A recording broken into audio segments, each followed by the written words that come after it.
primera reunión científica que la vamos a hacer mensual a partir de ahora, con los temas de hepatitis virales, abordaje, diagnóstico y tratamiento, a cargo de la presentación de la doctora Miriam Godoy, y el tema de celulitis orbitaria y perorbitaria en niños a cargo de la doctora Teresa Fernández. Para comentarles que las doctoras ingresan, y es la presentación de ingreso a la Sociedad Paraguaya de Infectología como miembros titulares respectivamente en infectología clínica la doctora Miriam y en infectología pediátrica la doctora Teresa.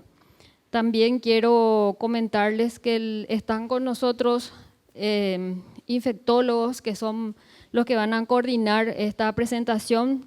El doctor Mariano Portillo es infectólogo clínico, jefe de sala del Instituto de Medicina Tropical y coordinador encargado de la unidad de Hospital Día del Instituto de Medicina Tropical. Y la doctora Cintia Aranda, ella es pediatra, especialista en infectología, médico pediatra del consultorio de niños con VIH y coordinador de sala de internados de pediatría del Instituto de Medicina Tropical, pediatra e infectólogo de interconsultas en el Hospital de Santísima Trinidad, es coordinador de los componentes de prevención de la transmisión madre e hijo del VIH, diagnóstico y tratamiento de ITS en el PRONACIDA. También contamos con especialistas que van a acompañarnos esta noche en la parte de oftalmología pediátrica, la doctora Rocío Ferreira, que es oftalmóloga infantil, formada en la Escuela Paulista de Medicina, la Universidad Federal de San Paulo, y es miembro de la Sociedad Paraguaya de Oftalmología.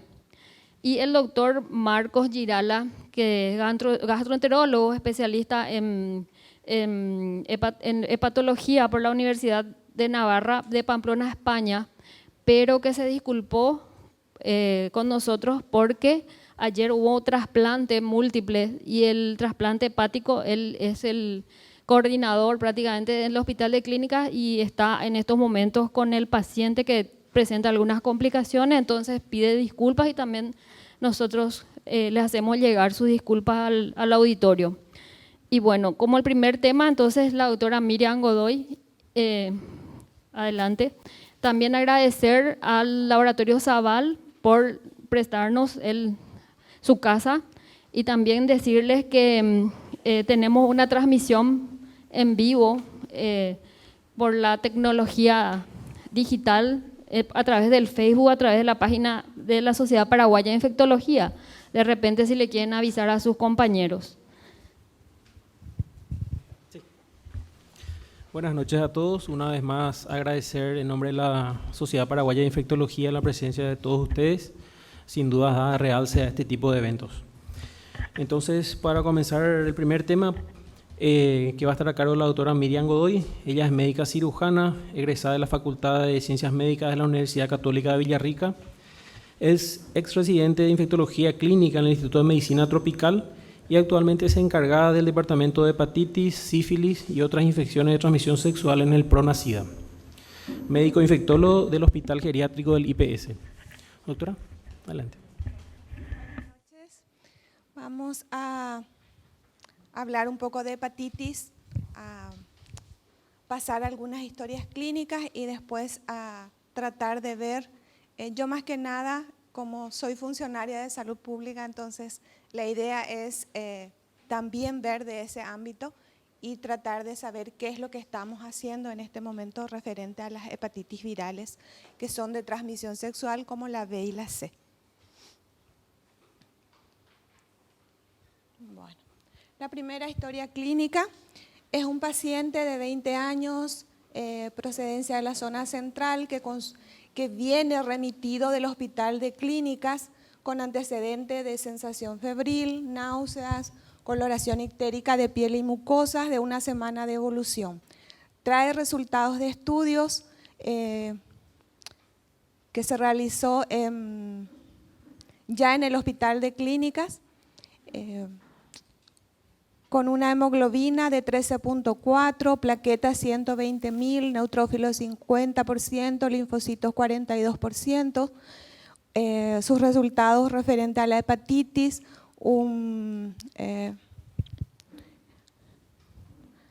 el resultado para hepatitis A, por lo menos el antihepatitis A no reactivo, hepatitis B, el antígeno de superficie sí positivo, reactivo, para hepatitis C también no reactivo.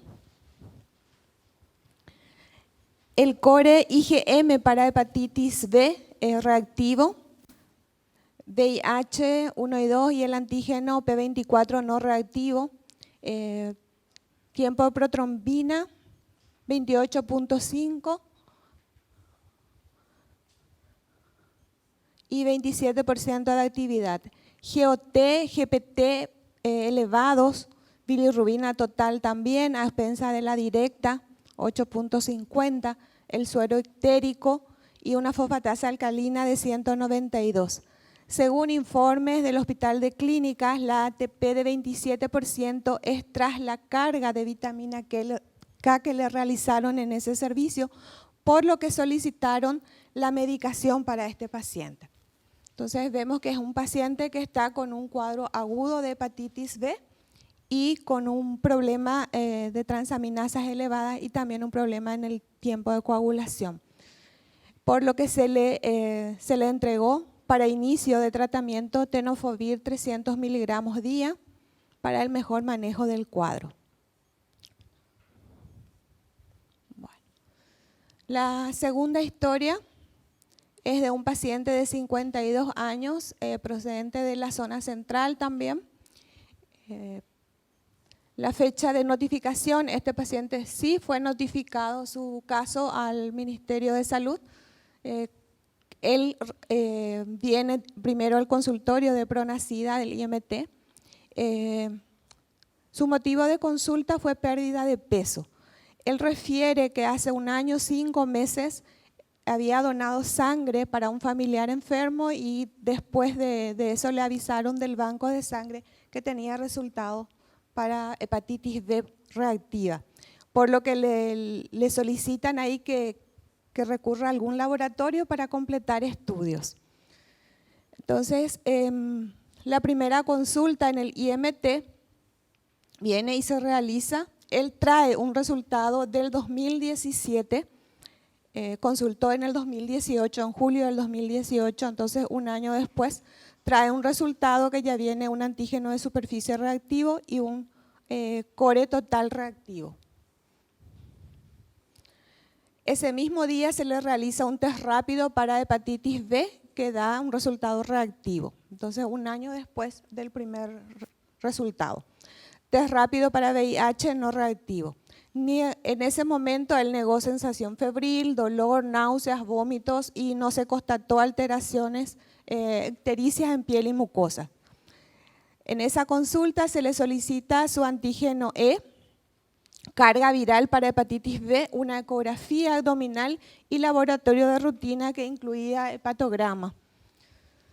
Bueno, el 30 de julio, 20 días después, él acude nuevamente a control y en ese momento él ya refiere que presentó una orina de color oscura y coloración amarillenta de piel y mucosas desde hacía 10 días. Se constató en esa consulta ya una marcada ictericia de piel y mucosas, con un resultado de ecografía abdominal que se hizo 2 días antes de su consulta, en donde informa un hígado con aumento leve de tamaño, bordes irregulares, parénquima heterogéneo a expensas de zonas focales ecogénicas que forman un aspecto pseudonodular que mide la dominante ya con aspecto de masa, informa el ecografista, de 72 por 71 milímetros y otras de 28 y 42 milímetros respectivamente de etiología a determinar y una vesícula biliar contraída. Resto de los órganos examinados sin particularidades. Un laboratorio que realizó el 28 también de ese mismo día que se hizo la ecografía, que informaba hemoglobina de 15.7, hematocrito 48.8, neutrófilo 73%, GOT de 70, una eritrosedimentación 51, GPT 90, bilirrubina total 2.7, a expensas de la indirecta, 2.24. Urea 29, creatinina 0.4. VDRL no reactiva. Y en ese momento se le inicia tenofovir 300 miligramos por día y se solicita un TAC con doble contraste, un TAC de abdomen con doble contraste. En la próxima consulta refiere una buena evolución, ictericia en regresión, se constata afebril, buena tolerancia del antirretroviral y pendiente la tomografía de abdomen. Se solicita nuevo control laboratorial e interconsulta con hepatólogo. El 22 de agosto, familiares acuden para retirar medicación y refieren que el paciente se encuentra estable, que tolera su antirretroviral y que consultó con el hepatólogo en el Hospital de Clínicas, quien le informó que la imagen de TAC es compatible con un hepatocarcinoma. Se le entrega el tenofovir para 3 meses. El 22 de diciembre nuevamente acuden los familiares para retirar medicación y después en la próxima, cuando se le hace llamado para averiguar del paciente, informan que obitó el 9 de marzo de este año. Bueno, estas son 2 historias diferentes. Entonces, uno de un cuadro agudo y el otro ya de un cuadro crónico con las complicaciones que pueden aparecer. Bueno, las hepatitis virales entonces ocupan un lugar prominente entre las enfermedades transmisibles debido al gran número de personas infectadas que enfrentan complicaciones y una pesada carga económica y social asociada con la morbilidad y las tasas altas de mortalidad en todo el mundo, incluidas las Américas. Según ya se hizo en una sesión del Comité Regional de la OMS, en donde se le pidió a las naciones que tomen alguna medida respecto a la prevención de las hepatitis y constituyen un enorme desafío para la salud pública en todo el mundo. Según el último informe de la OMS, se estima que hay como 257 millones de personas ya con infección crónica. Este no incluye los que van infectándose y los que no pasan a cronificar. La Organización Mundial de la Hepatitis refiere que hay lugares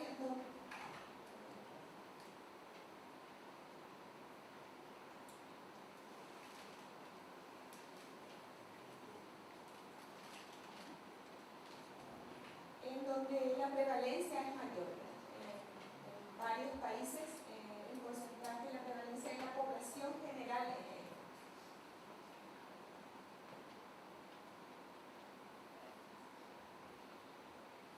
en la zona de América aparentemente hay una prevalencia baja, pero sabemos que hay países en donde la prevalencia es mayor.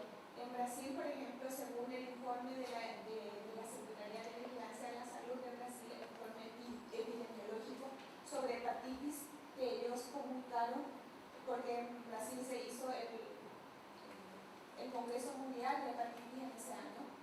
Entonces, la prevalencia es de 6.9 casos por 100.000 habitantes en población general. Esto no incluye poblaciones claves, donde la prevalencia es mucho mayor.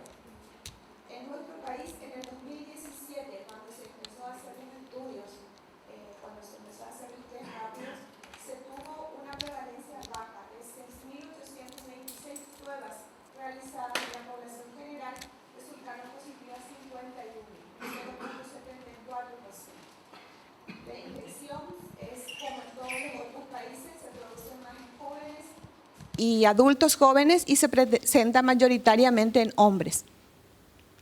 En nuestro país estamos distribuyendo los test rápidos para detectar VIH, que es lo que detecta el antígeno de superficie en todas las unidades dependientes del Ministerio de Salud.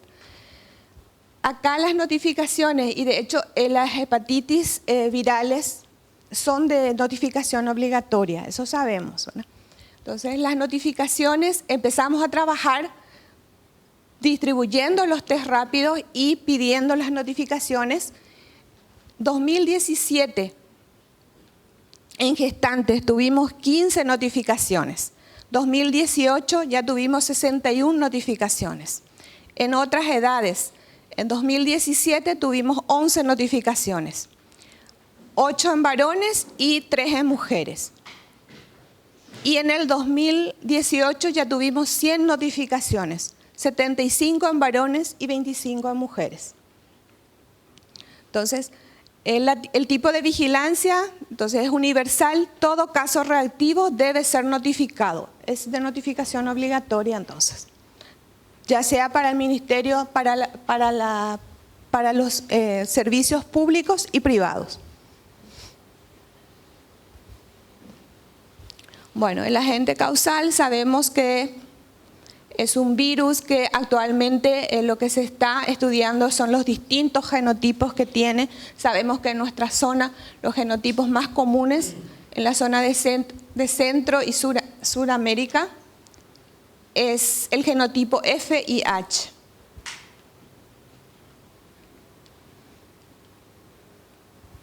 Bueno, periodo de incubación de 6 semanas a 6 meses. Las vías de transmisión, la más común es las relaciones sexuales sin protección, transmisión vertical, uso compartido de jeringas, agujas en UDIs, usuarios de drogas inyectables, o puede haber también accidentes ocupacionales en profesionales de la salud.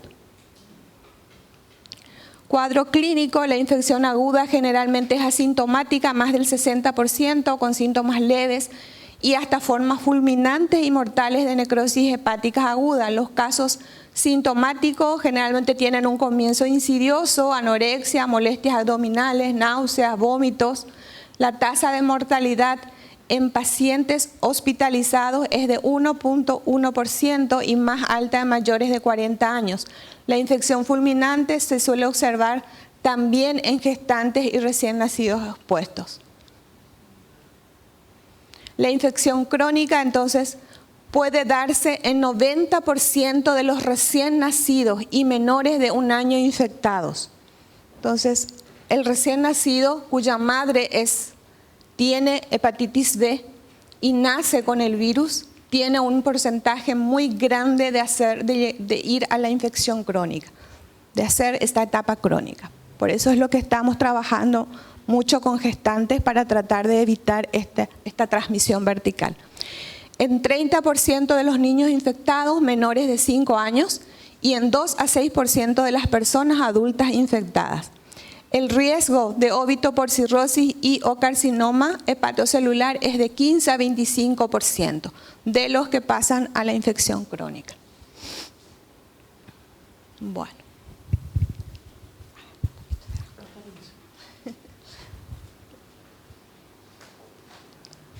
Bueno, el antígeno de superficie, que el test rápido distribuido por el ministerio es el que detecta también el antígeno de superficie, eso es importante conocer, que está presente tanto en infección aguda y crónica. Es un marcador de tamizaje. En la infección aguda aparece generalmente de 1 a 10 semanas después de la exposición por lo que es el estudio inicial para la detección del virus, ya sea por ELISA o test rápido en todo caso. En casos de evolución favorable de la enfermedad, este antígeno desaparecerá en un periodo de 3 a 6 meses. Bueno, el antígeno de superficie es el único marcador en aparecer, es el último marcador en desaparecer. Bueno, creo que salté. El anticore tipo IgM están producidos inicialmente y son predominantemente entonces IgM y va declinando hasta desaparecer alrededor del 6º mes. El tipo IgG ya es detectable con los síntomas iniciales de la infección y persiste en el suero durante toda la enfermedad, por lo que no nos sirve mucho para hacer diagnóstico. El antígeno E, su detección se relaciona con la existencia de una alta actividad replicativa del virus y elevada viremia y un cuadro altamente contagioso.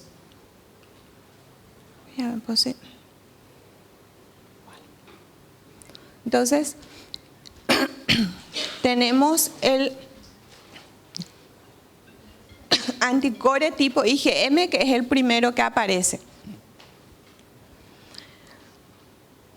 El antígeno de superficie es el último marcador en aparecer y la detección de este marcador indica inmunidad de larga duración frente a la reinfección gracias a la infección previa. Y en los vacunados es el único marcador del virus de hepatitis B presente y se considera que hay protección si la concentración de este antígeno supera los 10 a 20 unidades para la monitoración, y también sirve para monitorear el tratamiento. Entonces, para esto nos sirve este antiantígeno de superficie. Y es lo que hay que hacer. Gracias.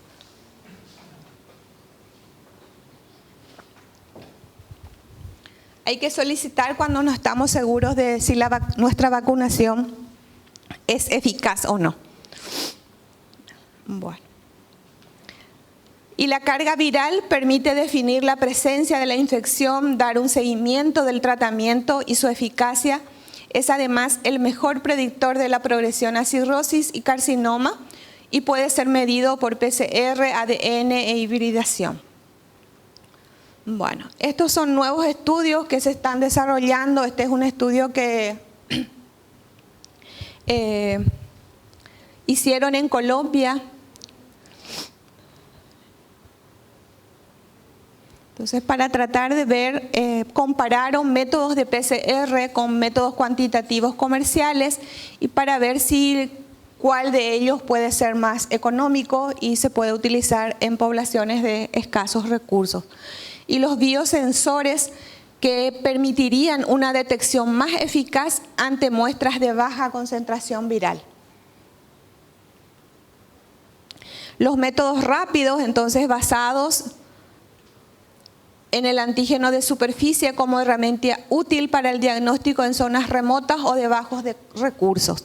Esto es lo que el Ministerio está distribuyendo en todos los servicios dependientes del Ministerio de Salud.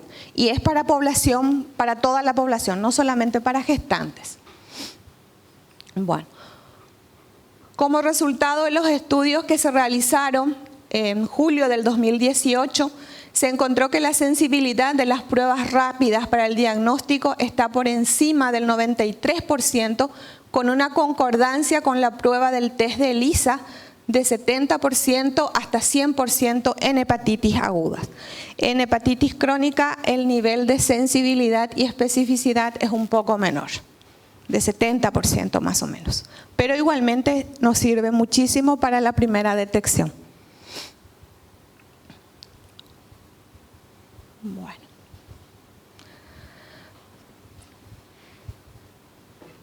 Tratamiento. El de primera línea que estamos utilizando es el tenofovir y generalmente para iniciar el tratamiento lo ideal es tener y saber si el paciente tiene antígeno, el antígeno es positivo o es negativo. Entonces generalmente se clasifica de esta manera para poder ver después el seguimiento y para poder saber cuándo suspender y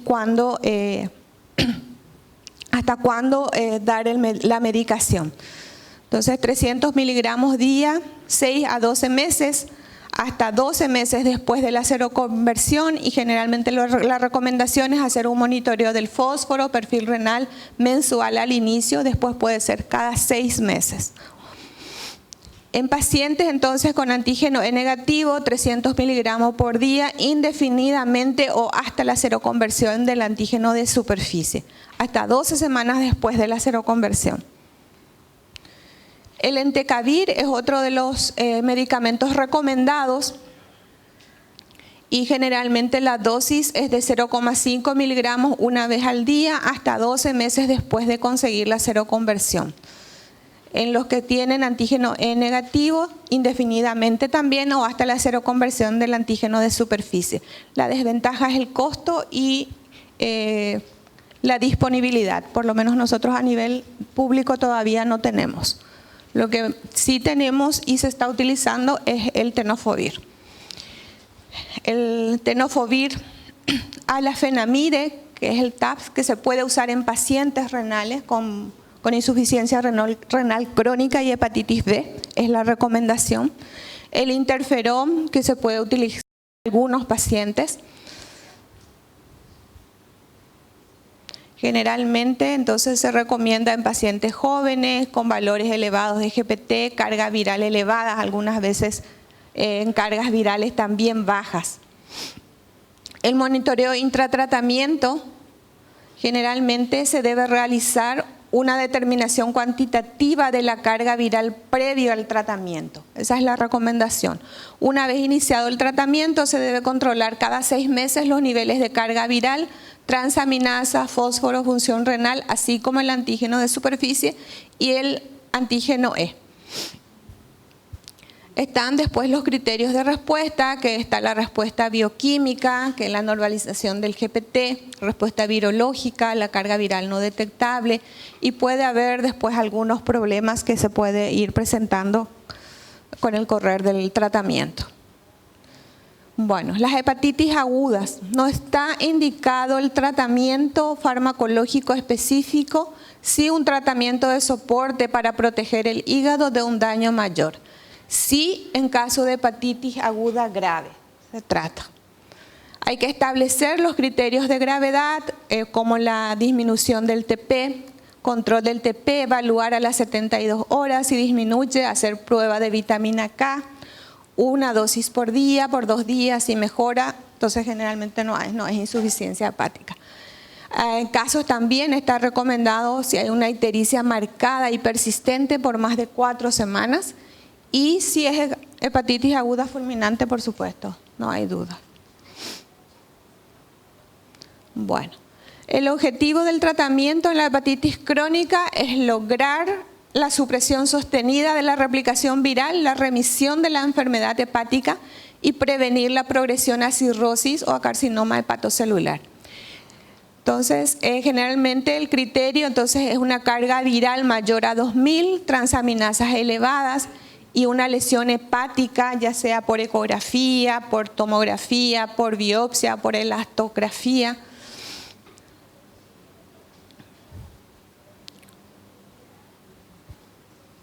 Bueno, en caso de hepatitis B y VIH, la prevalencia de la infección es elevada, de 7.4. Desde el 2015 la OMS recomienda el tratamiento de todas las personas con coinfección independientemente del estudio de la enfermedad, es decir, con una serología reactiva y VIH, entonces está indicado el tratamiento. Y sabemos que el tenofovir forma parte de la combinación de primera línea recomendada para el VIH, entonces generalmente el tratamiento ya se inicia. Hepatitis B en gestante. La recomendación es a todas las mujeres embarazadas se le debe realizar la prueba del antígeno de superficie o el test rápido en la primera consulta prenatal y o durante el parto si no se realizó durante la gestación. Bueno, aún si tiene antecedente, no tiene antecedente de vacunación, no importa, hay que hacer el test.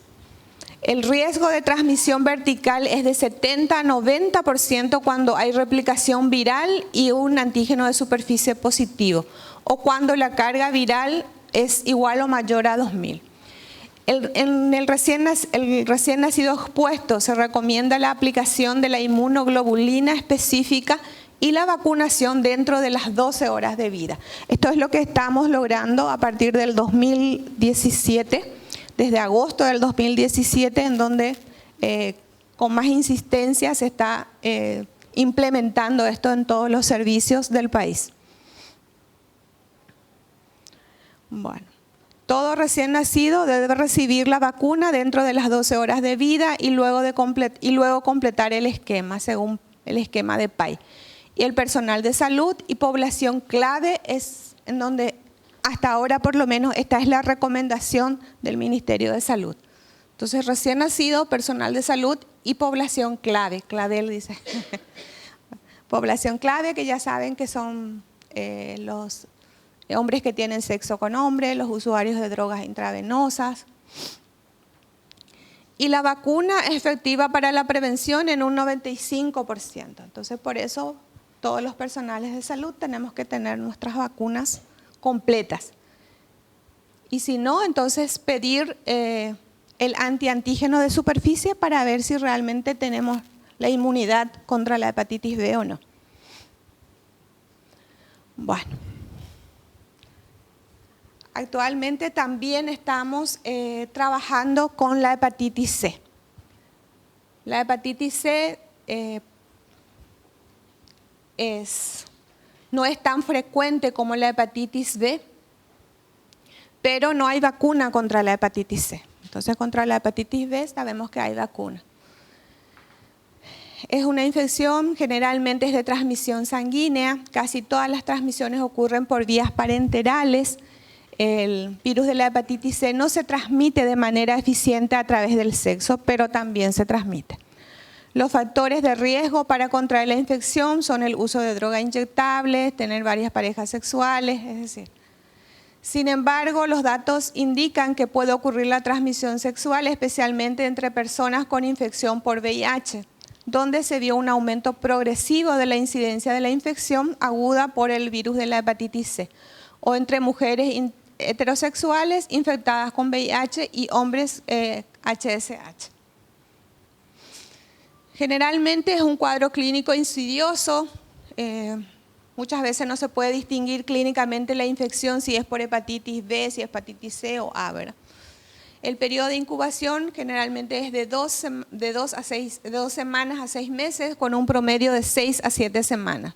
Las personas recién infectadas son generalmente asintomáticas, tienen una enfermedad clínica leve.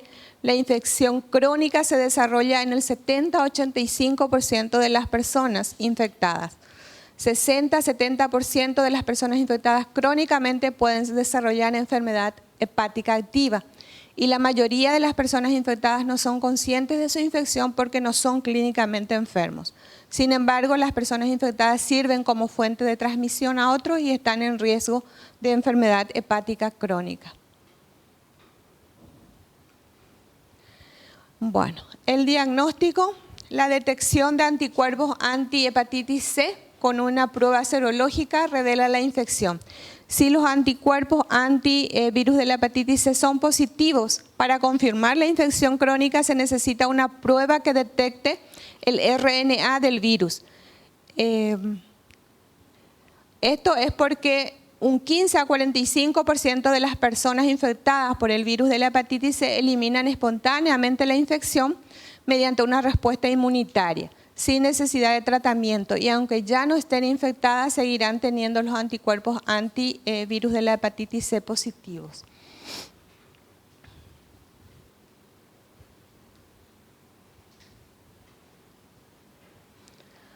Bueno, una vez diagnosticado entonces una hepatitis C crónica, generalmente es muy difícil el diagnóstico en etapa aguda.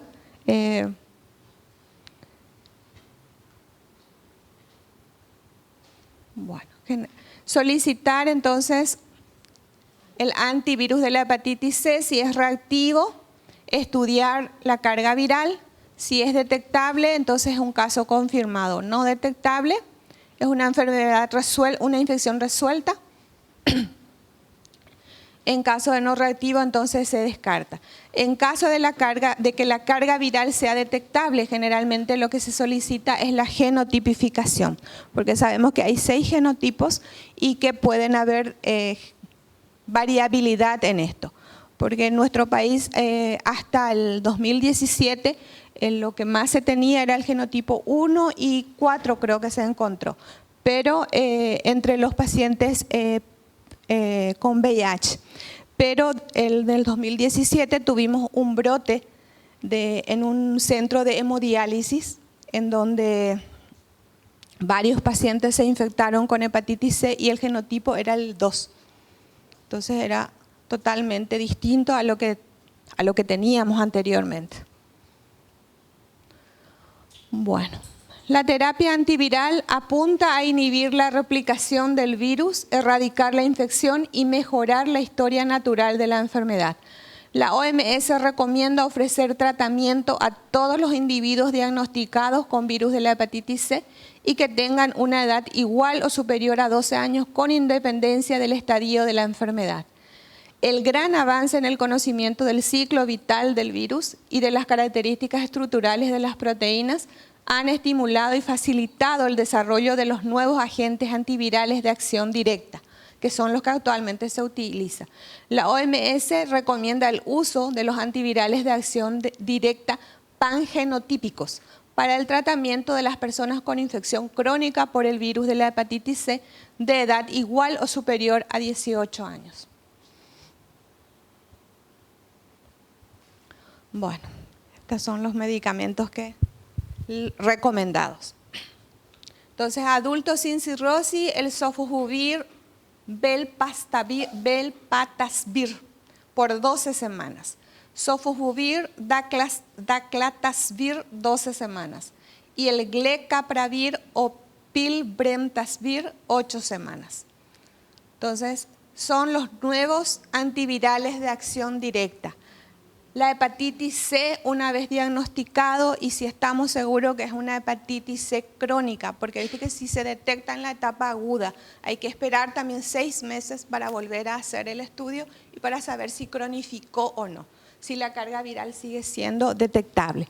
Entonces, en ese caso se recomienda, ya no hace falta esperar, según la recomendación de la OMS, no hace falta esperar ningún estudio para evaluar la fibrosis hepática, ya no hace falta.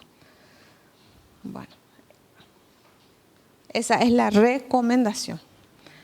Bueno, y estos son casi las mismas drogas en cirrosis compensada, adolescente entre 12 y 17 años o que poseen peso mínimo de 35 kilogramos y coinfección crónica, recomienda entonces estas drogas.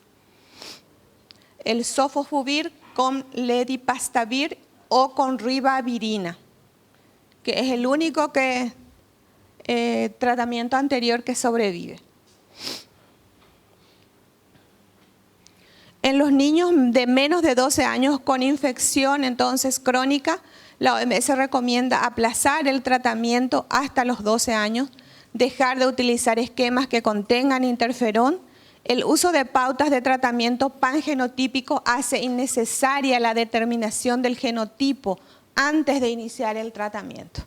Anteriormente sí o sí teníamos que saber el genotipo y ese es un estudio que no es fácil realizar por el costo. Entonces, esto es una recomendación. Cuando los recursos son limitados, la OMS recomienda que la evaluación de la fibrosis hepática se realice con el empleo de exploraciones no invasivas. Hay muy pocas contraindicaciones para el uso de antivirales de acción directa, pangenotípicas con otros medicamentos, como los medicamentos utilizados para el VIH.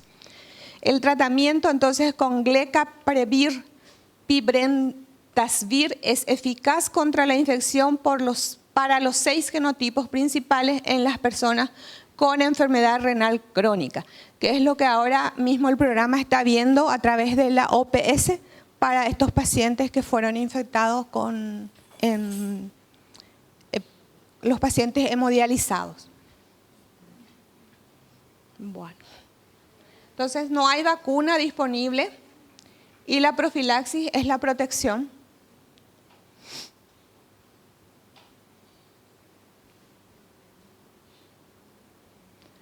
Bueno, entonces todos los pacientes que estén más expuestos o los pacientes que están dentro del grupo de la población clave, entonces hablar, y los que ya están infectados, entonces proteger a sus parejas sexuales.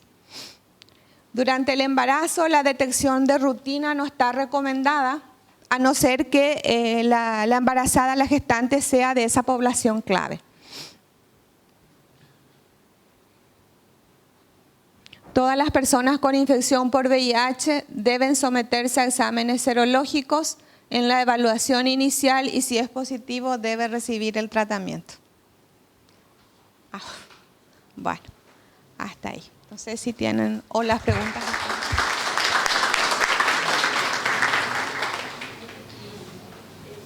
Muchas gracias por por la presentación. Las preguntas podemos dejar para el final, después de la exposición de la doctora Teresa. ¿Sí? Buenas noches. A continuación vamos a dar inicio a la charla de celulitis orbitaria y periorbitaria, que está a cargo de la doctora Teresa Fernández Noguera. Ella es pediatra, infectóloga, egresada de la Universidad Nacional de Asunción, especialista y directora del Servicio de Salud de la 18ª Región Sanitaria del Ministerio de Salud Pública y Bienestar Social. Es también jefa de sala de pediatría y del consultorio del Hospital Militar. Adelante, doctora.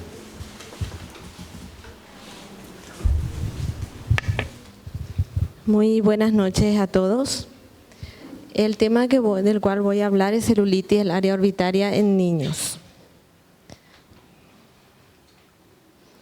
Voy a hacer primero la presentación de un caso, un paciente preescolar de sexo masculino de 3 años de edad, procedente de Luque, con historia prehospitalaria de lesiones en cara y cuero cabelludo de 10 días de evolución, pápulas pustulosas que fueron aumentando de tamaño en número de 5. Lesión en párpado superior derecho de 10 días de evolución, pequeña al inicio y luego fue aumentando de tamaño. Consulta en 2 oportunidades con facultativo, le realizó tratamiento con cefixima y trimethoprim sulfametoxazol. La no mejoría del cuadro, entonces consulta al servicio donde se indica su internación. Al ingreso al examen físico, una frecuencia cardíaca de 119 por minuto, saturación 96%, temperatura axilar 37.4, con un peso de 15 kilos. Al examen físico, los datos positivos: lesiones pápulo-pustulosas en número de 5 en cara y cuero cabelludo, párpado superior derecho, presenta tumefacción, edema, induración de aproximadamente 1,5 centímetros de diámetro, el resto del examen físico normal. El diagnóstico del ingreso fue celulitis periorbitaria derecha con furunculosis. Se inicia tratamiento antibiótico con clindamicina 40 miligramos kilopeso día, previa toma de muestra para hemocultivos. Al ingreso se le hizo un laboratorio, un hemograma que informa glóbulos blancos 12.900, neutrófilos segmentados 55%, linfocitos 40%, hemoglobina 12.4 gramos por decilitro, plaquetas 511.000, PCR negativo, hepatograma normal. Se hizo una punción, verás, se extrajo secreción y en el gran de la secreción purulenta informa cocos gram positivos en racimos al ingreso. El paciente presentó muy buena evolución, siendo dado de alta a los 4 días de internación. En el cultivo de secreción de la lesión se aisló estafilococos áureos, sensible a clindamicina y ciprofloxacina y resistente a cefalosporinas. Los hemocultivos resultaron negativos. En cuanto a las generalidades de este tema, la celulitis del área orbitaria comprende 2 entidades diferentes en cuanto a la localización, manifestaciones clínicas y gravedad. La celulitis periorbitaria es la inflamación de los párpados y tejidos periorbitarios sin signos de verdadera afectación orbitaria, como proptosis o limitación de la movilidad ocular. La celulitis orbitaria es la inflamación de los tejidos de la órbita con proptosis, limitación del movimiento del ojo, quemosis, inflamación e hinchazón de los párpados. La anatomía del ojo es importante para comprender su susceptibilidad a la diseminación de infecciones a partir de estructuras vecinas. Este sistema sin válvulas de las venas orbitarias y sus numerosas anastomosis facilitan la diseminación de infecciones, como se ve en la figura 1. Este es un esquema que muestra la relación entre el ojo y los senos paranasales. El techo de la órbita, la pared interna y el piso son compartidos por el frontal, el etmoides y los senos maxilares respectivamente. Todo esto interviene en la diseminación de la infección. La figura 3 muestra la posición del tabique orbitario. Esta extensión del tejido conjuntivo del periósteo se refleja hacia los párpados superior e inferior. La infección de los tejidos localizados por delante del tabique orbitario se describe como periorbitarias o preceptales. El tabique proporciona una barrera casi impenetrable para la diseminación de infecciones a la órbita. En cuanto a las causas de infecciones de celulitis preceptales y celulitis orbitaria, en la celulitis preceptal tenemos que la infección localizada del párpado o estructura adyacente interviene como causa de celulitis preceptal, como la conjuntivitis, el orzuelo, chalación, dacriocistitis, celulitis bacteriana, que puede ser causa de un traumatismo, ¿verdad? Diseminación hematógena, celulitis periorbitaria bacteriémica, sinusitis aguda que produce un edema inflamatorio.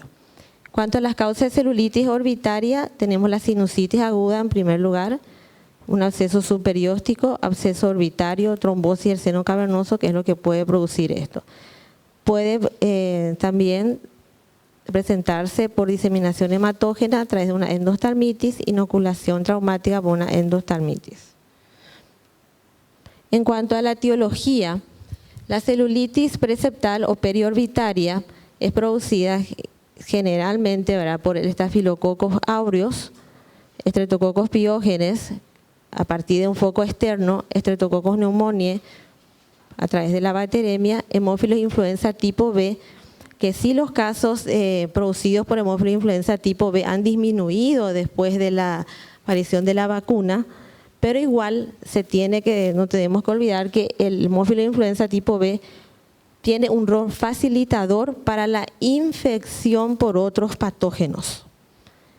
En cuanto a las causas virales, están los adenovirus. En cuanto a la celulitis orbitaria o poseptal, están las Staphylococcus aureus, Streptococcus pyogenes, Streptococcus pneumoniae, hemófilo influenza no tipificable, Moraxella catarrhalis, anaerobios, y también cuando es producido por hongos es de los cigomicetos y el género Aspergillus. La celulitis, este es un cuadro que compara la celulitis orbitaria versus periorbitaria en cuanto a sus causas, la periorbitaria producida por trauma o bacteremia y la orbitaria por sinusitis. La edad promedio que puede aparecer la preceptal es de 21 meses y generalmente la orbitaria se ve en niños mayores. En cuanto a los hallazgos clínicos, la induración periorbitaria se ve en la preceptal con eritema y calor local.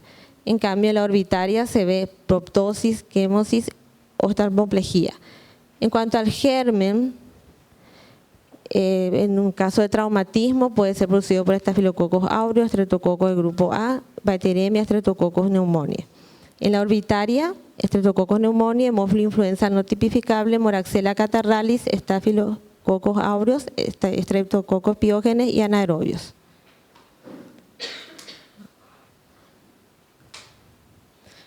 Hallazgos diferenciales entre celulitis periorbitaria y orbitaria. En cuanto a las manifestaciones clínicas, en la celulitis preceptal siempre encontramos leucocitosis que está presente en ambos casos. Fiebre presente en ambos casos. Edema de párpados generalmente es moderado a severo en la preceptal y en la orbitaria es severo. Incluso el paciente no puede ni siquiera abrir el ojo, está totalmente edematizado. Proptosis en la celulitis preceptal es ausente o leve, en la celulitis orbitaria es presente. Quemosis es en la celulitis preceptal ausente o leve, en la orbitaria moderado a severo. Dolor con los movimientos oculares está ausente en la preceptal y presente en la orbitaria. Movilidad ocular normal en la preceptal y disminuida en la orbitaria. La visión claramente es normal en la preceptal y en la orbitaria a veces disminuida. Signos agregados que se suelen ver en la celulitis preceptal es lesiones de piel adyacente y en la celulitis orbitaria es la sinusitis. También la celulitis preceptal orbitaria secundaria a sinusitis puede ser clasificada en 5 estadios clínicos. El estadio 1, que es la celulitis periorbitaria con edema inflamatorio del tejido periorbitario sin afectación de las estructuras orbitarias. El estadio 2, celulitis orbitaria con edema e infiltración del contenido orbitario, pudiendo existir proptosis, quemosis, disminución de la agudeza visual. Estadio 3, absceso periorbitario o subperióstico, que consiste en colección de pus entre la periórbita y la pared ósea de la órbita. Estadio 4, absceso orbitario con colección de pus en el tejido orbitario, progresión de la celulitis, exostarmos, quemosis y oftalmoplejía marcada. Complicaciones de celulitis orbitaria: intracraneales, meningitis, trombosis del seno cavernoso, absceso cerebral, epidural o subdural. Oculares, absceso subperióstico y orbitario y pérdida de la visión. En cuanto al diagnóstico, es muy importante el examen físico del paciente, tener en cuenta examinar la movilidad ocular, la agudeza visual, fondo de ojo y reflejo pupilar. Cuanto a laboratorios, generalmente se realiza un hemograma que suele informar leucocitosis con neutrofilia. Y en cuanto a los estudios bacteriológicos, cultivo de secreción de la lesión, hemocultivos y también la aglutinación en látex para búsqueda de hemófilos influenza tipo B, que también se suele hacer, ¿verdad? La punción lumbar está indicada en pacientes con signos de compromiso meningio como cefalea, vómitos en proyectil, rigidez de nuca, fotofobia, convulsiones. Y en menores de 2 años, aún en ausencia de signos meningios, pero con episodios compatibles con bacteremia.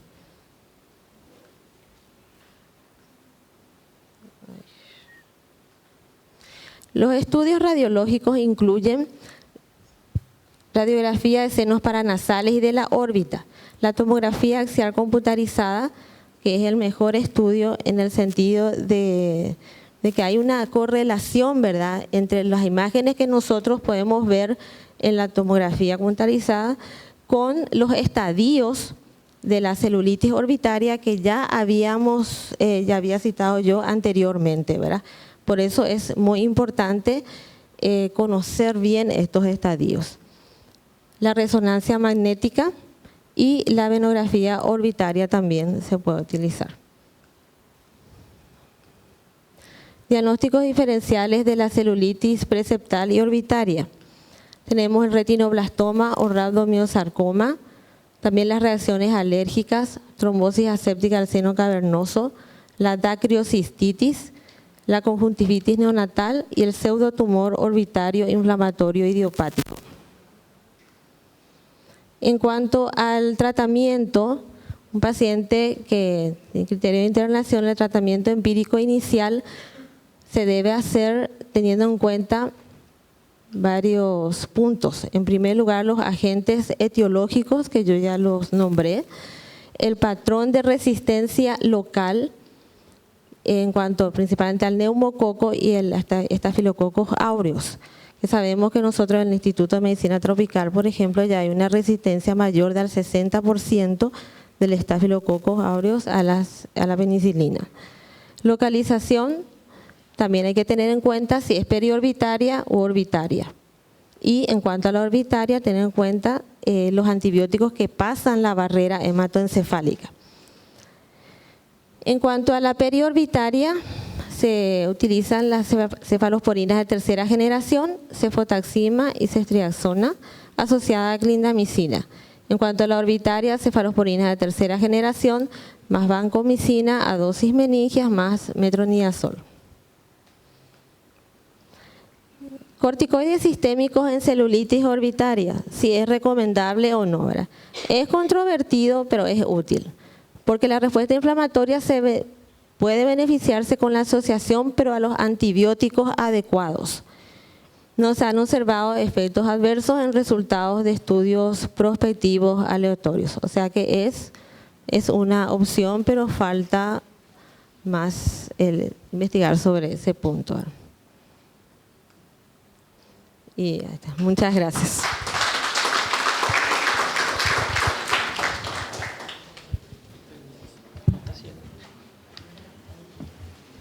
Muchas gracias, doctora. Vamos a dar inicio a las preguntas.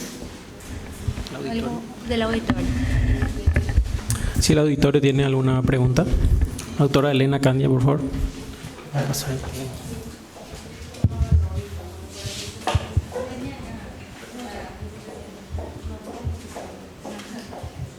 Buenas noches. Buenas noches, felicidades, doctora. Yo soy la doctora Elena Candia. Quería acotar nomás lo que expuso la doctora. De repente para nosotros lo que hacemos clínica médica en las urgencias o en sala incluso, es importante manejar un poco las serologías con respecto a hepatitis B. A lo mejor los gastroenterólogos, hepatólogos están más familiarizados, pero a nosotros de repente nos cuesta un poquitito, ¿verdad?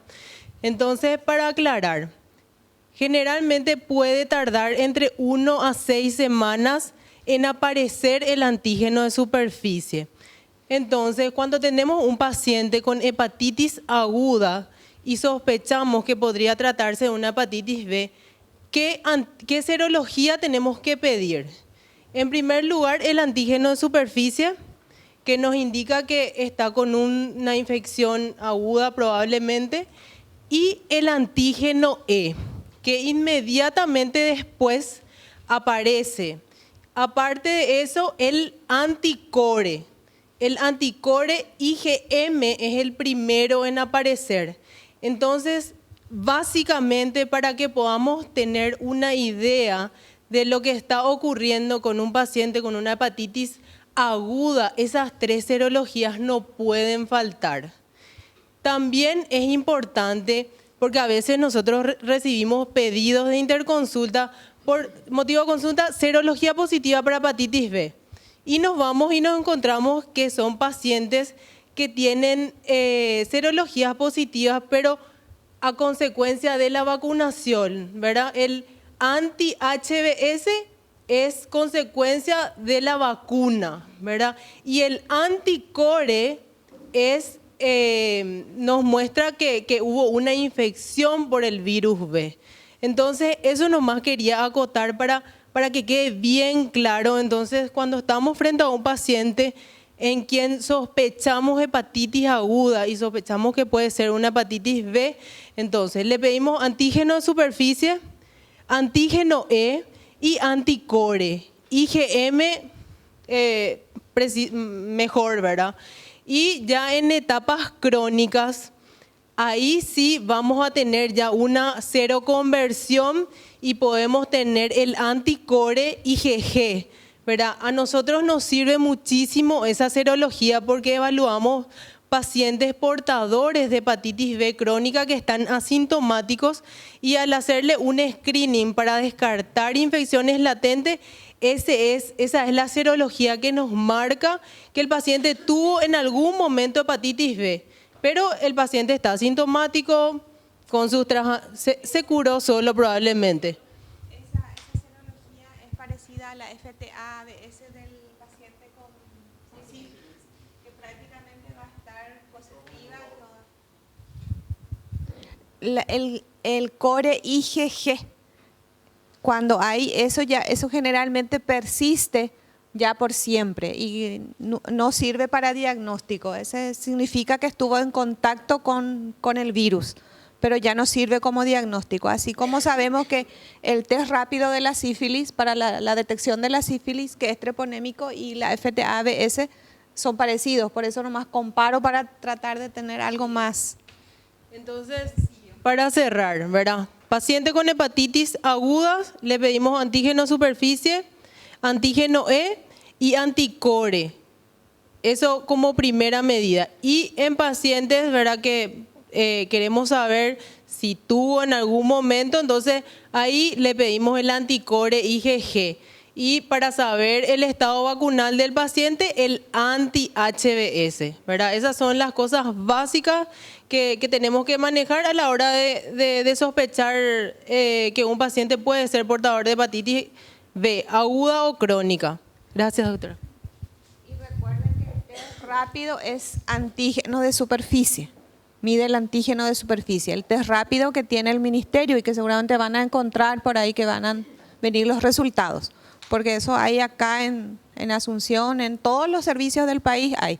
Entonces ese resultado seguro les va a venir. Test rápido para hepatitis positivo. Entonces es importante saber qué es el antígeno de superficie. Dicho de otra manera, también podríamos decir, la vacuna contra la hepatitis B, lo que contiene la vacuna es el antígeno de superficie, o sea, la cápside, parte de la parte más externa del virus. Esa parte más externa es lo que se saca y se realiza la vacuna y es lo que se inyecta a la persona. Entonces, si nosotros le pedimos a una persona un antígeno core, el antígeno core es básicamente el núcleo del virus. La vacuna no tiene el núcleo.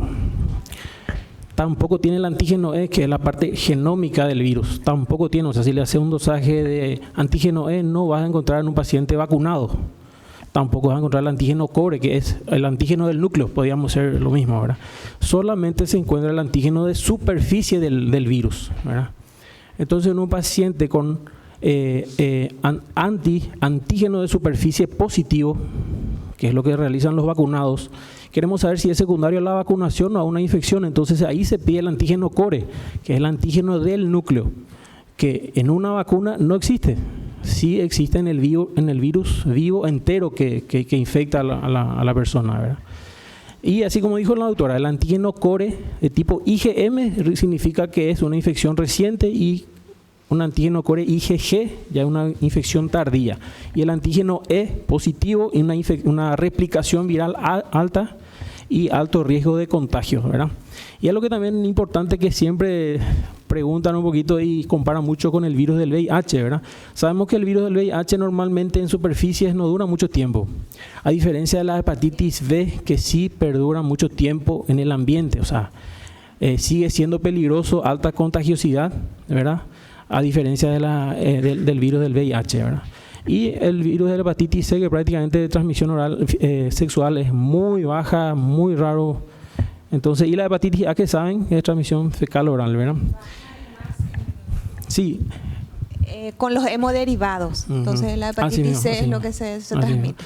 Lo que yo quería preguntarle, doctora, es con el tema del tratamiento. Sabemos que siempre que un paciente nos trae un antígeno de superficie positivo, lo primero que también se te ocurre pedir es el test rápido para VIH, ¿verdad? Para ver si no hay una coinfección. Sabemos que si se infectó de hepatitis B, probablemente también estuvo expuesto a VIH. ¿Por qué? Por el tratamiento. Prácticamente se hace un tratamiento ya de urgencia directamente al pronacida, y el tratamiento se inicia para ambas infecciones, ¿verdad? Pero en el caso de una infección por hepatitis B y un HIV negativo, ¿existe un medicamento, el ministerio proporciona para eso, para los casos que sí necesitan tratamiento, ¿verdad? ¿Proporcionan medicamentos para ellos? ¿O cómo tienen que comprar o cómo es? El tenofovir está en el programa, tenofovir como droga, como monodroga de 100 miligramos. Entonces se utiliza y es de distribución gratuita, y hay. Es más, porque actualmente ya se está iniciando tratamientos en otras regiones sanitarias. Entonces se está distribuyendo en donde se necesita y hay medicación.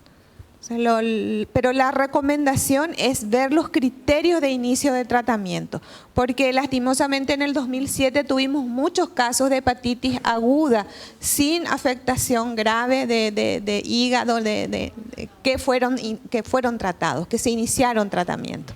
Entonces, pero en el 2018 ya mejoramos en ese aspecto. Entonces, creo que vamos aprendiendo de a poco.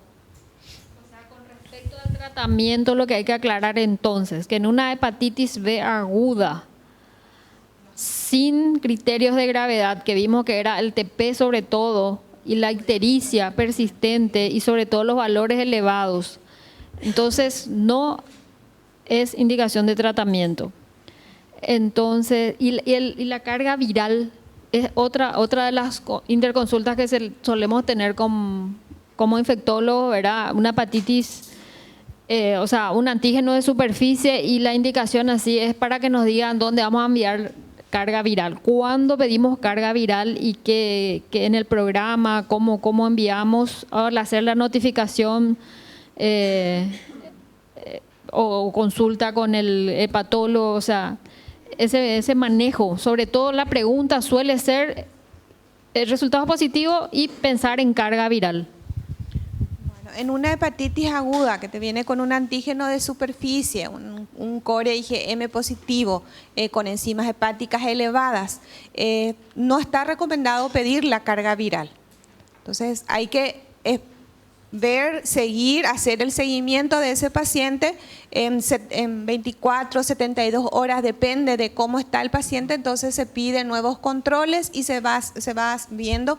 Y en 6 meses la recomendación es volver a pedir todas las serologías y ver si persiste positivo, entonces el antígeno de superficie, ahí sí se puede pedir la carga viral, porque ya estamos viendo que es un paciente que va entrando en una hepatitis crónica, ¿verdad? En un cuadro crónico. Entonces ahí sí es importante, porque vimos que para uno de los criterios para iniciar tratamiento en una de las hepatitis crónicas es tener una carga viral igual o mayor a 2000. Entonces por eso es importante. En las gestantes sí es importante solicitar. ¿Por qué? Porque va a depender de la carga viral, del nivel de carga viral, para que haya más probabilidades de infección de ese recién nacido. Y en las gestantes está indicado, en el recién nacido expuesto, está indicado la utilización de la inmunoglobulina y de la vacuna, que ahora ya se hace dentro de las 24 horas, y está indicado el uso aún si no tiene una carga viral detectable, si no tiene con un antígeno de superficie positivo y con un core total positivo, cuando se confirma ese diagnóstico, hasta ahora lastimosamente no estamos pudiendo conseguir que se realicen todas las serologías, pero está indicado con un test rápido, un antígeno de superficie positivo, realizar aplicar esa inmunoglobulina en el recién nacido, porque es para evitar precisamente que se infecte.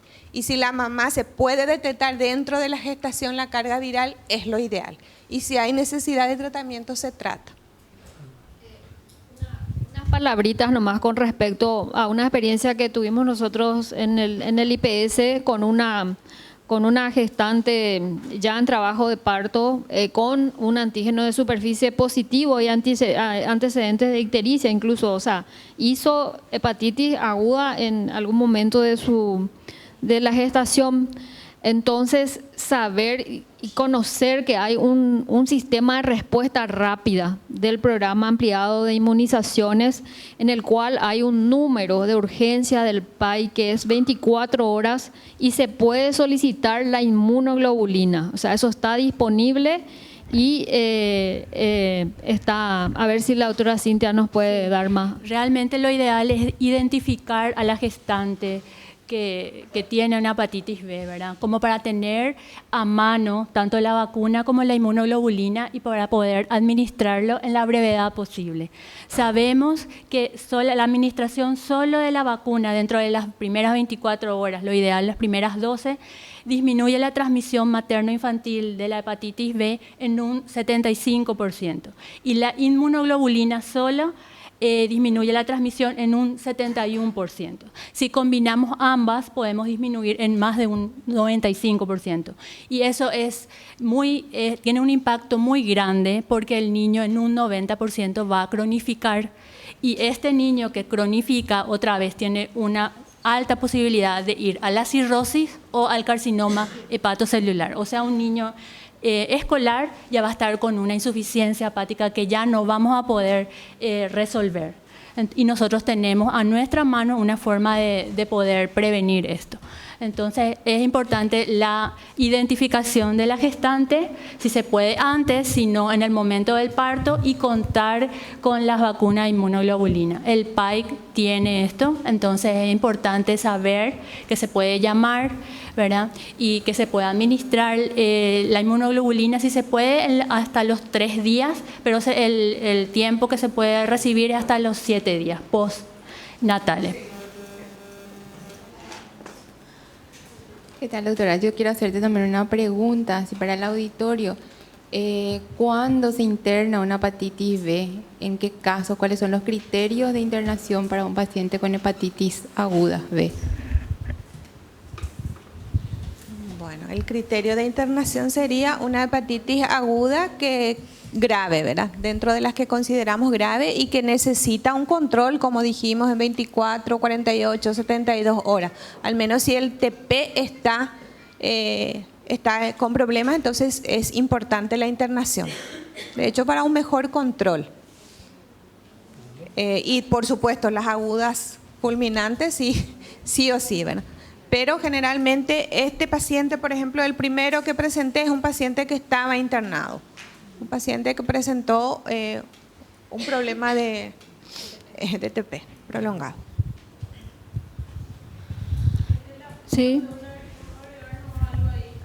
Es importante en un paciente que vamos a decidir su internación es el estado clínico del paciente. Si el paciente no tolera vía oral, por ejemplo, es un criterio de internación. Y el TP menor a 45 se internan todos los pacientes para medidas generales. Básicamente no le vamos a administrar ningún antiviral, pero se interna para monitoreo de función hepática y medidas de sostén. Eso es importante. El TP, aparte de los marcadores serológicos que hablamos previamente, el TP es súper importante a la hora del diagnóstico. Si tenemos un TP por encima de ese rango y el paciente está clínicamente estable tolerando vía oral, puede beneficiarse de un tratamiento ambulatorio y control semanal de transaminasa. ¿Alguna otra pregunta? Aporte, experiencia. Banco de sangre, ¿tenemos alguien de banco de sangre que nos pueda brindar alguna experiencia? Sobre todo es muy importante la detección en el banco de sangre, que puedan orientarlos en forma suficiente y adecuada, ¿verdad? Porque en el screening de donación está, entonces el bioquímico que está en el banco de sangre es fundamental en la cadena de transmisión. Está la doctora Carmen Volcar, que es del Hospital de Clínicas, a ver si nos puede decir algo. Sí, yo le quería preguntar a la doctora las recomendaciones que nos pueden dar, porque en banco de sangre nosotros hacemos la consejería al donante con serología positiva. Al donante con HIV le remitimos al programa de sangre, tenemos muy buena respuesta, pero en el caso de las hepatitis B, le sugerimos que vaya a un clínico, un infectólogo. ¿Y qué podemos hacer? Podemos también enviarle ahora junto a ustedes. ¿Qué nos sugiere, doctora? El método que utilizamos es quimioluminiscencia y hacemos el antígeno de superficie y el core, anticuerpos para el core. ¿Vale la pena con esos datos que vaya hasta ustedes o sería mejor que vaya a un hepatólogo? Bueno, idealmente está previsto empezar a trabajar con banco de sangre este año. Viste que esto es un trabajo nuevo, estamos empezando y vieron que la prioridad es gestantes y recién nacidos puestos, ¿verdad? Entonces, y ahora está la población clave, entre ellos los pacientes que tienen coinfección. Bueno, ahora lo ideal sería, en este caso, hasta ahora por lo menos, es guiarle al paciente para que consulte y pueda completar ese estudio, para que pueda hacer el seguimiento adecuado, ¿verdad? Y si pueden enviar Pronacida en los consultorios, se está atendiendo los casos de hepatitis B, todos los que vienen con cualquier tipo de serología se está atendiendo. Entonces, pueden llegar hasta ahí para poder tener ese seguimiento, porque vieron el caso de ese paciente que hizo un hepatocarcinoma, ¿verdad? Ese paciente le avisaron, pero él no... Vino 2 años. No, sí, 2 años después vino y quizás ya tenía una hepatitis de hacía mucho tiempo. Entonces no le prestó la debida atención porque seguramente no entendía. Y esa es otra realidad que creo que es importante, porque acá hay mucha gente joven y estamos gente no tan joven. Bueno, con más experiencia. Lo ideal es ir hablando de hepatitis dentro de del trabajo inclusive, porque hepatitis es una de las enfermedades desconocidas. ¿Por qué? Porque nuestra gente común piensa que la hepatitis es la hepatitis A, que esa hepatitis que se transmite por la comida, por lo que sea. Ese es el concepto general que se tiene, la tiricia, que nadie, vos le decís que es de transmisión sexual y la gente se queda espantada, porque no entiende, porque no entra en la lógica. Entonces tenemos que ir trabajando esos aspectos, que probablemente a este señor le dijeron, pero él pensó que era cualquier cosa, que con azafrán o lo que sea iba a mejorar, ¿verdad? Entonces, sí, ahí también. Entonces es importante empezar a hablar y empezar a hacerle entender al paciente con serología positiva que es muy importante ese seguimiento para no llegar a las complicaciones. Porque lastimosamente en el hospital de clínica varios pacientes, y en IPS el doctor González también está tratando varios pacientes, y hay pacientes que se cree que son de transmisión vertical, que a los 30, 35 años están haciendo hepatocarcinoma. Entonces es importante, es muy importante tomar en serio y empezar a hablar, empezar a más del tema para que nuestra gente vaya conociendo. Y nosotros mismos ir leyendo, porque es un tema, el tema de la serología, luego te llega en el laboratorio y te reconfundís.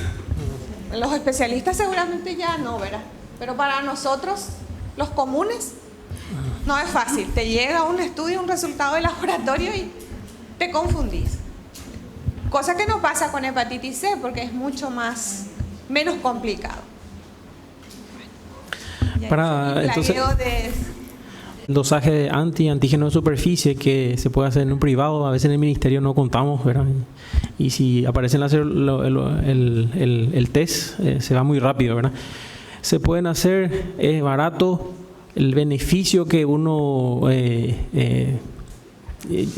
trae o gana detrás de esa inversión, que te cuesta aproximadamente un 50.000, un estudio que se hace en los laboratorios grandes, ¿verdad? Supera ampliamente los beneficios, ¿verdad? Y más sobre todo por la disponibilidad de la vacuna. El ministerio tiene disponible la vacuna de hepatitis B para todos los personales de salud en todos los rangos, ¿verdad? Disponibles. Vamos a pedirle a la doctora Miriam que nos haga otra vez un recordatorio del esquema de vacunación. Y particularmente a mí me tocó una vez, me hice el dosaje, me vino como 12, 14, ¿verdad? Y yo estaba feliz porque era más de 10, ¿verdad? Y una amiga me trae una serología, un estudio que iba a viajar a Japón, le pidieron, ¿verdad? Tenía 400. Y yo dije, me hice una dosis más, ¿verdad? Y ahora tengo que hacer, me hice para tener un poco más de inmunidad, ¿verdad? La verdad que yo había consultado con un especialista portugués que había hecho una charla en el Congreso de la Asociación Panamericana de Infectología en Uruguay, y había dicho que sí se podría realizar inclusive una cuarta dosis en algunos pacientes, ¿verdad? Sí, una pregunta sobre eso, doctor. Yo soy una simple oftalmóloga que no manejo absolutamente nada de esto. En el caso mío, yo me vacuné cuando era residente, allá por el año 1997.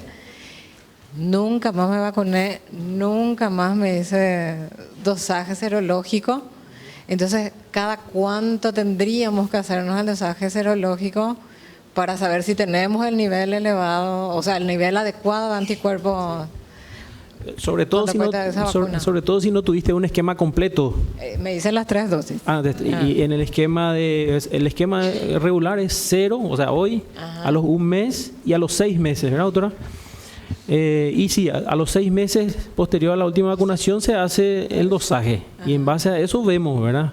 Si está por debajo de 10, amerita una dosis más y ahí repetirse la serología nuevamente. Pero tendría que hacer ahora la serología. Así mismo, ¿verdad?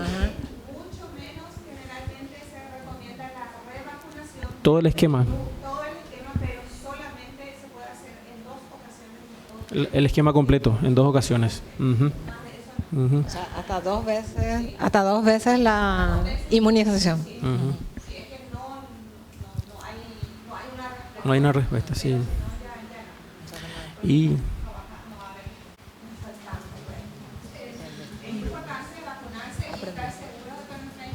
sea que la serología me tengo que hacer.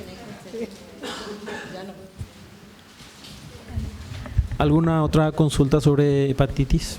Sí. En pacientes que tendrían un rango de edad menor de entre 5 a 10 años, que si eran niños, ¿el mismo impacto tiene en ellos lo que tendría la hepatitis en adultos? ¿El tratamiento y las características y síntomas?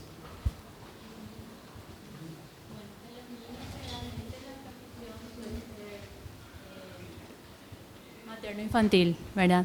Muchas veces es asintomática al comienzo, ¿verdad? Porque otra vía de administración puede ser, en el caso de sanguínea, por ejemplo, o también que vemos también cortos punzantes. No son frecuentes, pero también hay, ¿verdad? Los síntomas son parecidos también, ¿verdad? Pero es más raro encontrar una hepatitis aguda en el niño. Si bien en la edad neonatal o lactantes menores sí pueden tener, y es muy grave, la mortalidad es muy alta. En los niños más grandes ya es un hallazgo casual. Hay que buscando ya serología o buscando otra, sobre todo post-transfusionales, por ejemplo. La principal diferencia, ¿verdad?, entre el niño y el adulto es que el niño que nace de una madre enferma sin tratamiento, 90% va a cronificar y va a ser un carcinoma, así como dijo la doctora. Al revés, en el adulto que se infecta hoy, prácticamente la gran mayoría pasa asintomático, remite espontáneamente, y un 10 a 20% es que cronifica y podría, de ese porcentaje que cronifica, hacer otra vez cirrosis y carcinoma hepatocelular en una proporción mucho menor. O sea que en el niño es altísimo si no se trata. Una vez cronificado es igualmente tratable. Sí, también. Y recordar que el esquema de vacunación del niño, la hepatitis B está dentro de la vacuna pentavalente, que se aplica a los 2, a los 4 y a los 6 meses. Y es monovalente, o sea, solamente vacuna para hepatitis B, la que se pone en el recién nacido. Esto es algo que se está utilizando hace poco tiempo en nuestro país, realmente 1 año, ¿verdad? Anteriormente solamente dentro de la vacuna pentavalente. Pero es algo que prácticamente en el futuro vamos a ir viendo menos, doctora, porque hoy por hoy la vacunación abarca bastante de la población, ¿verdad? En nuestro país. En nuestro país. De la población mundial se cree que en este momento está, desde los recién nacidos por lo menos está vacunado. A partir de esa alerta que hubo, en 82% de los países de la OMS están haciéndose la. O sea, no va a ser negocio ser hepatólogo dentro de unos años, entonces. El tema son los antivacunas ahora, que están de moda. Esto. Quería tampoco olvidarme y recalcarle a la gente que atiende, ¿Quién tiene a la gente de la población clave, a los pacientes con VIH, que son de población clave. Si tiene serología negativa para hepatitis, no hay que vacunarle, hay que pedirles que se vacunen, por favor, ¿sí? Porque tenemos la vacuna y está habilitada para los que están dentro de esa población. Entonces es muy importante porque muchas veces nos olvidamos de ese detalle. Es negativo, nos tranquilizamos y no le pedimos que se vacune. Hepatitis, sí. Redondeo de celulitis orbitaria. Tenemos las indicaciones sobre todo de valoración oftalmológica en estos niños. Vemos muchos pacientes. Otra cosa que iba a decirle, el tiempo de tratamiento también, ¿verdad? Generalmente esas son, en adultos por lo menos, esa es la consulta que habitualmente tenemos, ¿verdad?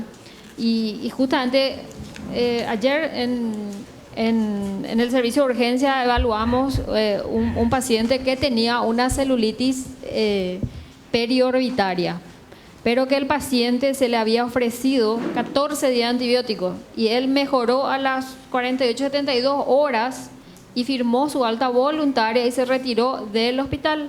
Y ahora vuelve 2 semanas después ya con compromiso de globo ocular.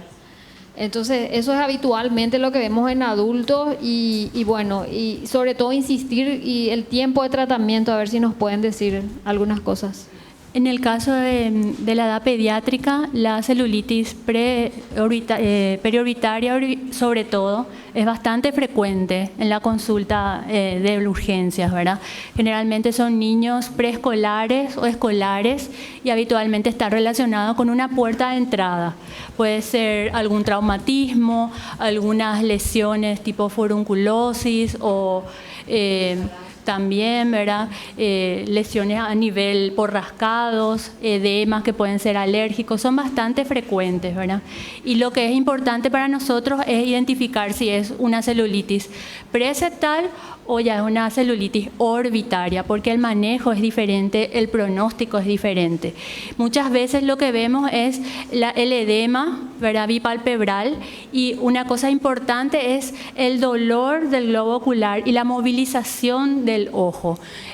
Cuando las estructuras internas dentro del cono ya están afectadas, el ojo ya no puede moverse tan fácilmente y duele.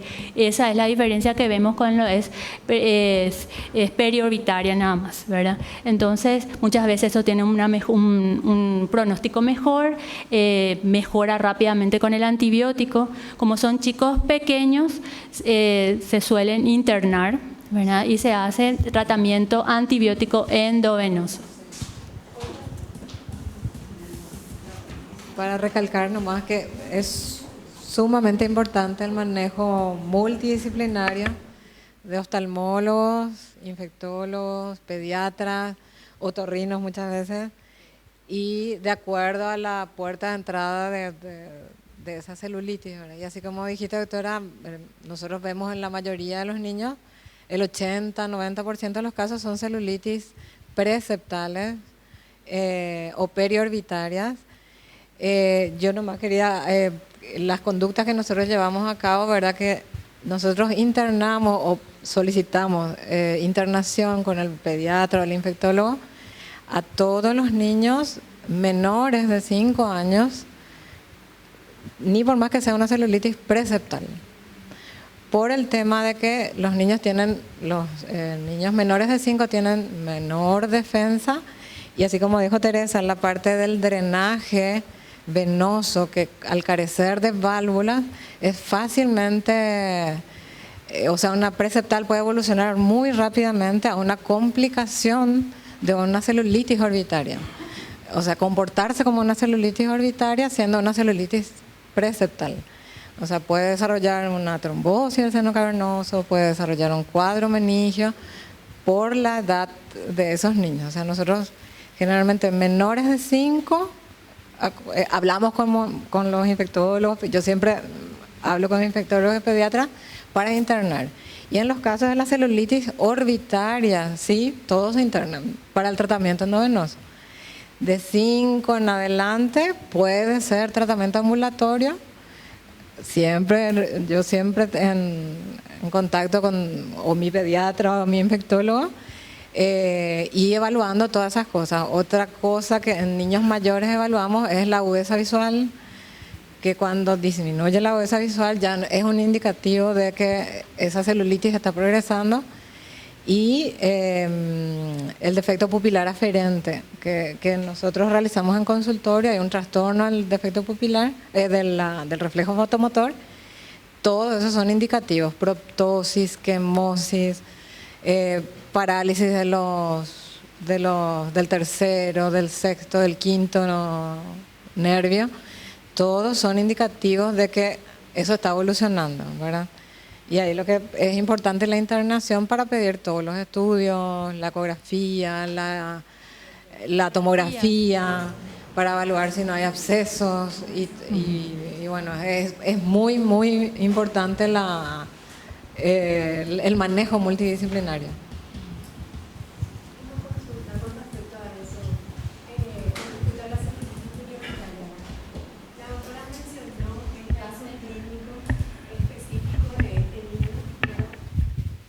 Consultó y se le trató con clindamicina. Su origen especificó que era piel, ¿verdad? Pero al final se habló que el tratamiento tiene que ser combinado, una cefalosporina de tercera generación y clindamicina. O sea, podemos quedarnos tranquilos sabiendo que el origen es piel y administrarle solamente una clindamicina. Primer punto. Segundo, con respecto a la resistencia de la clindamicina, ¿verdad? Del estafilococo a la clindamicina. ¿Cuánto es el porcentaje y si podemos seguir usando en forma segura?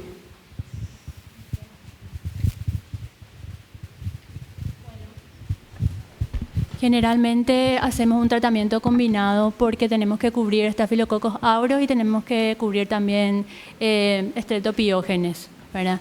Sobre todo cuando se hace en forma ambulatoria en chicos más grandes, solemos hacer una combinación de trimethoprim sulfa con amoxicilina, por ejemplo, ¿verdad? En el caso de que internemos al chico, va a depender de hasta dónde vaya anatómicamente, ¿verdad? Si es preseptal, podemos utilizar también una cefalosporina de tercera, podemos usar clindamicina porque sabemos que no pasa barrera, ¿verdad?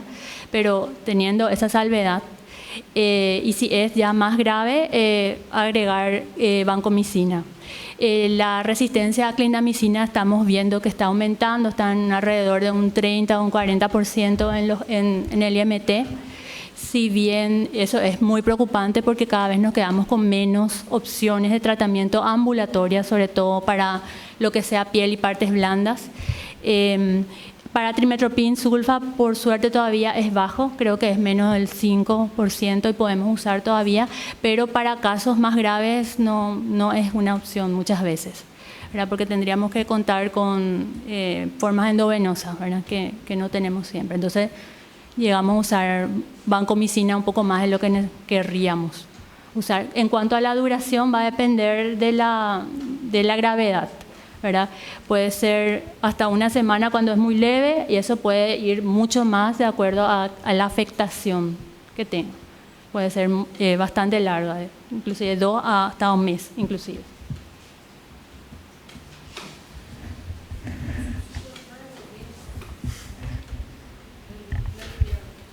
Micrófono. Allá. ¿El micrófono?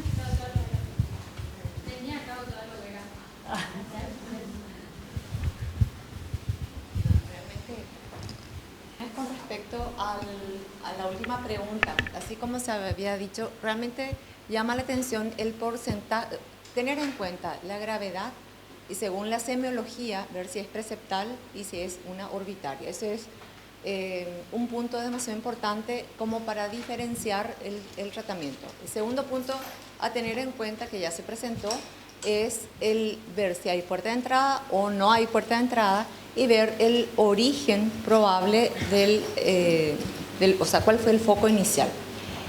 Y lo llamativo y realmente alarmante es una situación que mencionó la doctora Cintia Aranda, es el porcentaje elevado de resistencia del Staphylococcus aureus, que es uno de los agentes etiológicos más frecuentes, a la oxacilina, que está cerca del 80%, y a la clindamicina, como dijo, en algunos centros 18 a 20% y cerca del 30%. O sea, realmente hoy día para nosotros es una opción que hay que tener mucho cuidado. Si se trata, a veces es un poco difícil diferenciar si es una preseptal o es una celulitis orbitaria, porque el chico expresa mucho dolor, ¿verdad? Entonces no puede, a veces es un poco difícil la apertura. En esos casos realmente se recomienda adicionar, así como se mencionó, la cefalosporina de tercera generación y la vancomicina. ¿Por qué? Hasta que uno pueda definir bien la localización o la fuente del origen, porque la vancomicina pasa barrera, ¿verdad? Y hoy día por el porcentaje de resistencia. Y no ser temeroso en cuanto a la dosis, usar a 60 miligramos kilopeso día. La vancomicina realmente tiene varios bemoles. Y la otra opción que se menciona hoy día es la ceftarolina, ¿verdad? Como una opción, un nuevo antibiótico. Pero de lo que disponemos nosotros hoy día es eso. Otro punto muy importante que ya se mencionó también, el manejo multidisciplinario que ya se mencionó acá y ver si se puede hacer un estudio de imagen lo más precozmente posible. Entonces, si es necesario hacer un drenaje cuando el paciente está clínicamente estable, se invita al concurso a un otorrino, ¿verdad?, si el foco es sinusal, porque mientras no se drene, entonces es más difícil el tratamiento. Y con respecto a la duración del tratamiento, si la celulitis es preseptal, 10 a 14 días, ¿verdad? Lo que uno evalúa, si hay una mejoría clínica franca, el pasaje a vía oral precoz.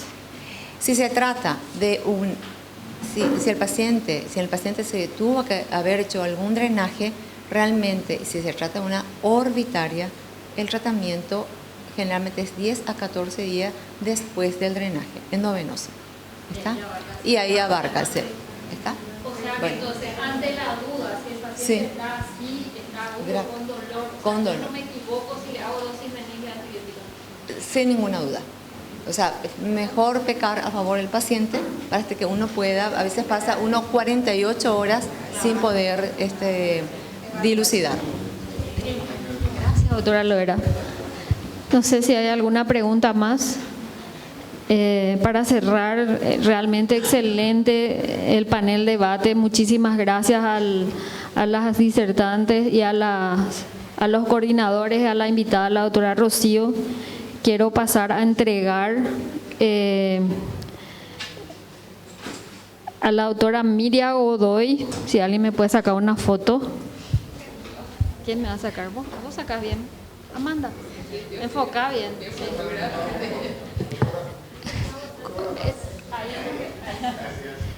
Su certificado como miembro titular de la Sociedad Paraguaya de Infectología. Bienvenida, doctora.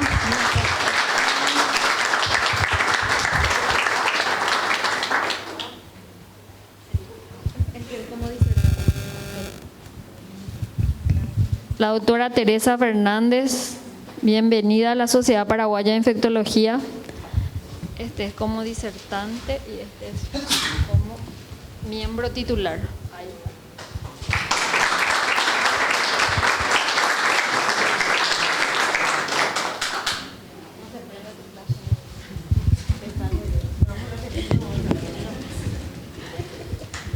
A nuestra panelista, la doctora Rocío Ferreira. Muchas gracias, doctora, por tus aportes y te vamos a seguir convocando cuando hablemos de otros temas pediátricos. Gracias.